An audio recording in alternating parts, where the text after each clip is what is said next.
District, वो Nanded district Maharashtra state, और ये जो है इंडिया। अब यहाँ पर दिखाते वक्त कैसा दिखाया गया है, देखिए ये निचला जो हिस्सा है थोड़ा तोड़ कर दिखाया गया है। फिर पंजाल पर्वतरांग, हिमालय पर्वतरांग, और ऊपर वाला ये सुलेमान पर्वतरांग, हिंदू कुश पर्वत, तिबेटचे पठार, माउंट एवरेस्ट, केटू उधर दिखाया गया है। अब इसको अगर आप देखेंगे, ऊंचाई वाला जो हिस्सा था ये पश्चिमी घाट, जिसको हम सह्याद्री पर्वतरांग कहते हैं, और ये इधर अरबी समंदर है। आया समझ में? अब इसमें देखिए कि ये ऊंचाई वाला हिस्सा जो है वो रेड कलर में दिखाया गया है।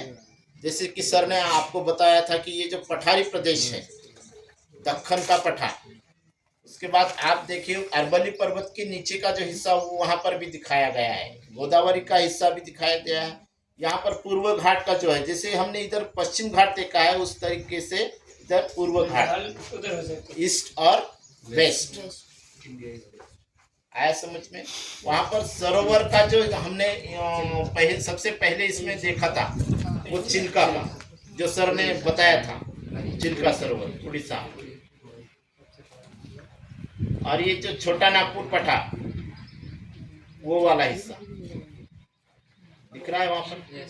अब हमने जो इस नक्शे में देखा था वो वाला हिस्सा वहाँ पर है, हिमालय पर्वतरांग, माउंट एवरेस्ट का, तिब्बत का पठार, और हिंदू कुश पर्वत। अब ये वाला जो हिस्सा है, ये जो अंडमान निकोबार द्वीप समूह बना दिया, उधर लक्ष्य दिखाई दे रहा है, वहां पर डेजर्ट है। अब वो एक्चुअल में हिस्सा कौन सा आता है, दिख रहा है। ऊंचाई के हिसाब से अगर आप देखेंगे तो इसको आप उस पूरे स्ट्रक्चर को आप ध्यानपूर्वक देखेंगे तो ये सब मम्मी से शिवाय थी नको काढू काढ लगेच सेंड कर मला डेट करून टाक ओके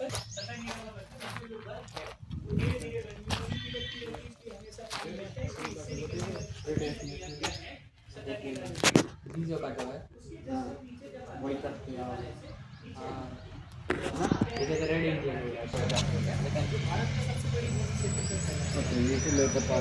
हिमालय का पर्वत हिस्सा है। ये कहा जाता है कि ग्रंथों में बताया भी गया है कि पहले यहाँ 33 सागर की गाद हुआ करती थी, और ये हिस्सा कहाँ मेडागास्कर के ऊंचा है। अब जैसे अगर किसी कागज या कीचड़ होगा तो हम उसको ऐसे धकाएंगे तो क्या होगा, ऑटोमेटिकली ऊपर हो जाएगा। अब ये हिस्सा जो सांड के बैल की तरह ऐसा अगर आप देखेंगे तो सांड का मुंह क्या होता है, नीचे होता है। तो देखो उधर आपको नीचे दिखाई दे रहा होगा और पूंछ ऊपर दिखाई दे रही होगी। अगर ऐसे सांड को देखेंगे तो जैसे ये उधर डीप में चले गया और पीछे वाला हिस्सा उठ गया। अब इस हिस्से को आप देखो और इस हिस्से को देखोगे तो वो नीचे दिखाई देगा और पश्चिमी हिस्सा ऊंचा दिखाई देगा। मानसून भी जो आता है वो मानसून पहले इसी से टकराता है, क्योंकि वेस्टर्न हमारे यहाँ मानसून आता है। अब जो पश्चिमी जो दक्षिण पश्चिम मानसून आता है तो ऐसे प्रवाह होता है। तो सबसे पहले यहाँ दक्षिण भारत में केरला के पास जो अन्नामलाई पर्वत दिख रही है ना, इसके पास सबसे पहले मानसून का प्रस्फुटन, गर्मी ज्यादा होती है, आप फील करते होंगे गर्मी में। वो गर्मी क्या करती है, मानसून को अपनी तरफ खींचती है। जैसे है ना, बुलाती है मगर जाने का नहीं, वो बुलाती है उधर और इधर से जाना भी पड़ता है। क्या होता है, यही जो मानसून हवाएं होती है वो अपनी तरफ गर्म खींचती है। अब ये धीरे धीरे धीरे धीरे जब मानसून है तो ये धीरे धीरे बढ़ता है। तो 15 जून के आसपास मानसून मध्य प्रदेश के आसपास बंगाल की खाड़ी में और ज्यादा आर्द्रताएं लेती, क्योंकि गर्मी उधर पड़ रही है तो उधर मुड़ती है। लेकिन वहां पर क्या है, ईस्टर्न एरिया है हमारे देश का। कौन सा? 7 प्रदेश हैं हमारे, 7 7 सिस्टम। तो वहाँ नागा, गारो, खासी जयंतियाँ होती है और वो कुछ इस आकार से